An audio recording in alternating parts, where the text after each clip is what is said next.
Testament book of Jeremiah, the prophet was not referring to false teachers, but to unfaithful people when he wrote, "I wanted to gather my people as a farmer gathers a harvest, but they are like a vine with no grapes, like a fig tree with no figs. Even the leaves have withered. Therefore, I have allowed outsiders to take over the land."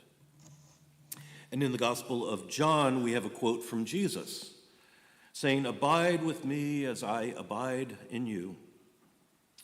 Just as a branch cannot bear fruit by itself unless it abides in the vine, neither can you unless you abide in me. I am the vine, you are the branches. Those who abide in me will bear much fruit." You know that one, right? Luke 44 gives us another quote from Jesus about bearing fruit. Jesus says, "Each tree is known by its fruit. Figs are not gathered from thorns, nor grapes from a bramble bush."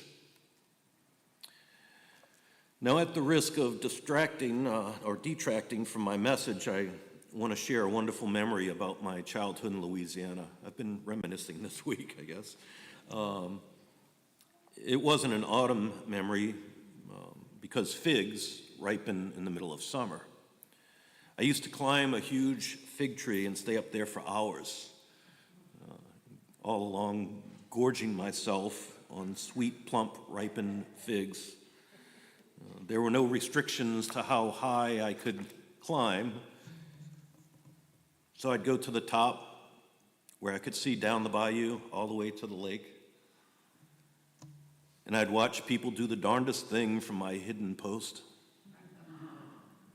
And I remember startling squirrels and birds when they arrived on nearby branches.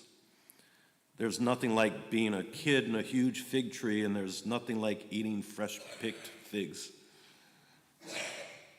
Anyway, where was I? So Jesus said, "Each tree is known by its fruit." And in the book of Galatians, the Apostle Paul lists the fruits of the Spirit: love, peace, patience, kindness, goodness, faithfulness. So after the fruit is gathered, and the leaves begin to turn, and then they start to fall, it's nature's way of giving us a vivid sign that we are in a period of transition. And long before the falling leaves drift by my window, that's from a song, do you know it? I begin my seasonal yard work, began making the transition. Just a couple days ago, I pulled in the hose because we had threat of a freeze coming.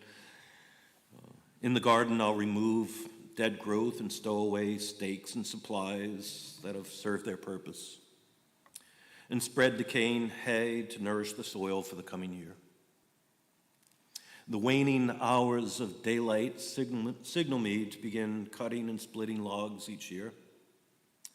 And under the drizzle of falling leaves, I'll begin stacking them on the front porch. I plan my final fishing trip, start unpacking the boat for her winter's slumber, and begin readying my hunting gear for waterfowl season. The physical preparations for changing seasons become more gratifying each year as I develop increasingly efficient systems for these many tasks that nurture my holistic well-being. Wildlife activity increases, or at least becomes more visible, with squirrels busily gathering their supplies, geese honking overhead, and the occasional glimpses of deer sneaking by to reach the nearby fields where harvesters have left behind scraps of golden corn. For me, another part of this seasonal transition is preparing my heart and soul and mind to make the change to a different pace of life once again. It's gradual and intentional, certainly spiritual. Long after the leaves have fallen, the fruits of the Spirit continue to grow. And unlike apples and pumpkins and other autumn delights, the fruit we bear will not